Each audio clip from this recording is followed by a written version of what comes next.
U.S. Open at Torrey Pines, everybody. Whew. Okay. Wow. U.S. Open at Torrey Pines, everybody. And here we are at the turn. Just a few short minutes at the turn with Bryson DeChambeau removed from nearly acing the par 3/8, which would have put him right into the spot where he wound up being anyway, which is sole possession of the lead to become a back-to-back U.S. Open champion. And then the wheels fell off the old wagon. Fell all the way off. And it's just, it is a fascinating watch. It really is. Because he walks around looking like the Michelin Man, because certainly compared to everyone else, he's just bigger than everyone else. His swings are just monstrously violent compared to everyone else's.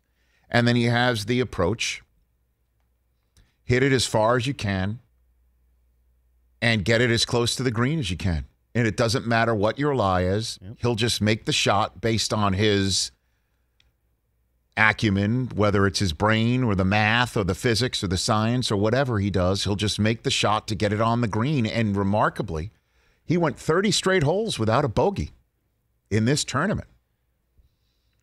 And he would just hit it, and doesn't in the rough, doesn't matter. He would take a fairway wood out of the rough where the ball disappears into, because it's the U.S. Open. And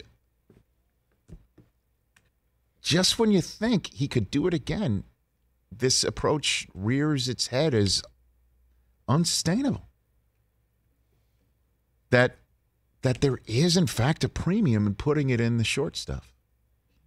And there is a premium in just thinking your way around the course instead of just brute forcing your way through it and thinking about your body movements. And, you know, I had a swing thought in the middle of the night about to move my right wrist at a certain angle through the zone a little bit longer, and that just alone in itself will provide me with what I need to get the shot that I need. And then, I mean, he's a terrific putter, too. I mean, the guy can jar it. I mean, so, but it just proves to be, in the end, unsustainable. And then when he's out of it, that 17th hole where he quadruples. And the guy shoots a 44 on the back, which, Chris, I'll give you the floor because you said it perfectly before the show. I'm not just going to rip it from you. A 44. That's what we do. Right, and we celebrate. And we are excited to shoot a 44 on the back. 44. Whoa, I'm probably breaking 90. Certainly when it's set up for a U.S. Open. Exactly. Not the defending champion doesn't shoot 44. And that's what the Open does. The U.S. Open does more than it makes professionals look just like us. Even though DeChambeau looks like very few others. It's like an NFL linebacker. I know, man. And that'll just provide some more fodder for July 6th when Brady and Mickelson, that almost had the reigning PGA and U.S. Open champion, Super Bowl champion, and reigning MVP of the NFL. Ugh.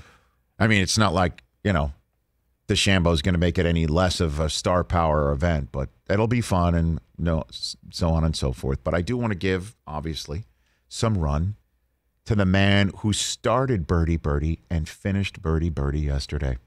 Jon Rahm. Yeah, man. The Spaniard. Now, Mr. Callaway, Rich. I know that. And we are a Callaway family show. But it is about it's always about a journey, certainly when someone wins. And this man's journey in June alone. It was on the 5th of this month that he had a 6-shot lead and found out in the middle of the 3rd round with a 6-shot lead that the exposure to COVID that he was told that he had earlier in the week that required him to test every day at the Memorial, that required him to go through protocols to stay in his room at the Memorial, where he went to compete. Obviously, it's Jack's tournament. It's the month of the U.S. Open. He and his wife, a newborn son named Kepa. And he was going to go to the Memorial, then go home, be with his his newborn and his parents who had flown in from Spain, who he had not seen in over a year because of the pandemic. He finds out at the Memorial Tournament that he is positive for COVID. This is, as you know, the year before when he had a rules violation at the Memorial, which is why he screamed, "Not again." The fact that we heard him say "not again" is insane. The fact that the tournament officials told him in full view, "You have COVID, you're done," with a 6-shot lead. I still can't believe that. Yeah, nuts. But then this guy has to go through the protocols. He is now quarantined from his newborn and his parents. Doesn't see them. He's quarantining for the U.S. Open. He must quarantine. He does not get back-to-back negative tests until the 10th and 11th of June. The tournament at Torrey Pines starts on the 17th. And on the 20th, Father's Day, he wins it. And there's that baby boy with his beautiful wife and the trophy. Whew. You could say those are all prizes on the screen. That is what it is all about. And congratulations to him. Rolling in that putt on 18, thinking his way through that moment. Because there's water behind the green, and if he hits it too hard out of the sand, if he goes for the pin, it could roll off and into the water. Instead, he says, I'll just think my way through the situation, avoid the water, set myself up for a very difficult 18-footer for the win, but I'll at least have a shot. And with that shot, he takes home the U.S. Open Championship. Congratulations to Jon Rahm. Hour 2 coming up. And the putt on 17 was better. It was insane. What a finish. And it was an awesome day of watching golf. The leaderboard was jam-packed with superstars Rory. And heavy hitters and major champions, and it was so fun to watch. How about Koepka, too, man? Koepka, He is so Rory, right as rain. Morikawa, DeChambeau before he blew up. It was so fun to watch. He blew up, though. It was awful to watch. It was rough. It was kind of painful. And because the cameras weren't taking their eyes off him.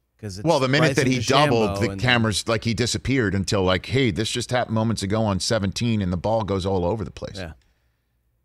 The minute that he doubled that par 5, that was the end of it. Yeah. And they're showing his shot tracker and, not a fairway or green in sight. It's just... you kind of feel for the guy because, we've all been there as hackers, but... Man, it's like you said. Again, I don't know. Is his style of play sustainable for these types of events? It can win you a U.S. Open. It's not like he's never done it before. It can win you an Open, and it can get you 44 on the back on Sunday when you need to shoot 34. What if he dials it back a little bit? Doesn't try to hit 350 every time?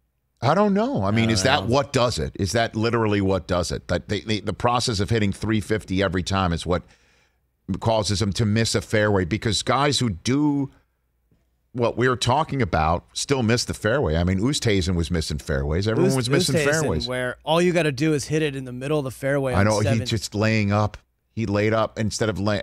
Because he was in the rough. But he did actually save par on that hole too. Yeah. When I guess, but the difference between saving par and making your birdie. Otherwise, if not, we'd be talking about Rahm versus Oosthuizen right now. Wow. Playoff. Fun day of golf, man. That's all you want. That for was a major. great. That's all you want for a major on Sunday, man. Hey, you watched all the way to the end. Thanks for that. Watch more right here.